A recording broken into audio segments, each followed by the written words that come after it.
Hello everyone, I am Stork from boardgames Denmark, and today's video is going to be about some games that are leaving the collection.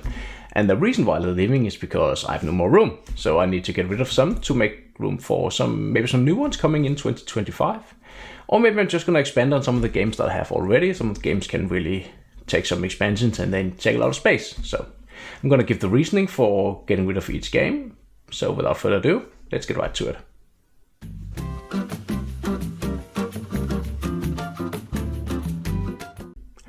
The first game I'm getting rid of is going to be Avengers, Thanos Rising, Infinity War. So these Rising games are pretty much all the same. You got a villain, you roll a set number of dice with like a Yahtzee system, and I don't really feel like doing that anymore. And since I've got another Marvel game that I'm playing more, Marvel Champions, this game is going out. So that's the reason for that. The second game I'm getting rid of is going to be King of Tokyo. Now I got a different version of King of Tokyo called King of Monster Island, and that's a cooperative game. And my daughter really likes it, and we don't want to play this anymore. The last time I played this with my group, we were 5 players, and I remember one was getting eliminated pretty early in the game, and he just had to sit for the sideline for half an hour and not just wait for the rest of us to be done. Not very fun experience, though. I haven't really had the urge to play this since, so that's why it's going. And then we have Smash Up and Smash Up Munchkin. So these are actually 2 standalone games. You can play them by themselves, you can combine them.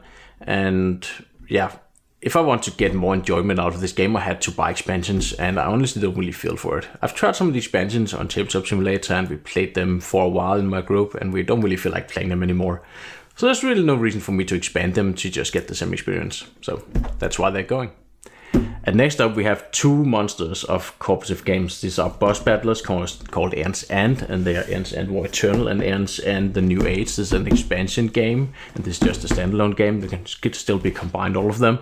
But the reason why I'm getting rid of them is it's a great 2-player game. But if I want to play a boss battler card game with 3 or 4 players, it's not really good, because you start taking turns from the other players. Once you get you increase the player number, the villains still get the same number of turns, so you get a lot less stuff you can do during the whole game.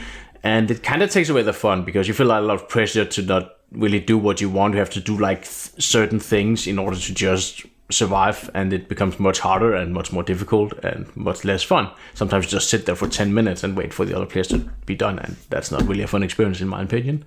So that's why they're going. And the dungeon crawler leaving the list is mice&mystics. So the reason for this leaving is I have already played a little bit more difficult versions of dungeon crawlers. I played Sword and Sorcery, I played Tales from the Red Dragon Inn. They got a lot more meat to it, I got a lot more gameplay to it. So this feels a little bit off. It feels a little bit light. If I want to play something light, also have Hero Quest. So enough is enough. I don't need any more, and my kids don't even enjoy this. There's a lot of story and not so much gameplay in this, so that's why it's going. And then we have Pandemic, Reign of Cthulhu. Now I actually like Cthulhu games, and I also like the Pandemic system. I like the system. I've played this game a few times. You can only play this game a set number of times before it gets a little bit boring and repetitive. And there's no real expansion existing for this game. So if you want something Pandemic system you can expand on, maybe I'll just stick to the original Pandemic and never buy these alternate versions again, because they're just more of the same actually. So at some point this game has been outplayed. You can't do anything else in it, so it needs to go. That's why it's leaving. And the last game that's leaving, sadly, is this Monster of a Box, Fortune and Glory. Pretty cool game. Great theme, very cool cards, and great thematic characters, all of that. The problem is, once you start playing more players, you will have some turns where you just roll the wrong number of dice and you're doing nothing on your turn while everyone else is doing something fun on their turns. If this happens 3 times in a row, you're already sick of the game. And it's a little bit outdated in that regard. So that I think there are better like exploration Indiana Jones themed games out there now than there were when this came out. So it's aged, and you can tell when you play it. So that's why it's going. So you might have noticed that on some of these games there are gift ribbons, and that's because I've got a spot in the shop where I can sell these, and I don't want people to open them and steal some of the content inside, so I just tied them up a little bit. And well, let me know what you think in the comments if there's some of the games you tried, and also let me know if there's some games that you're getting rid of this year to make room for some new ones, and which games that might be. Also, make sure you like and subscribe, which helps us a lot on this channel. Until next time.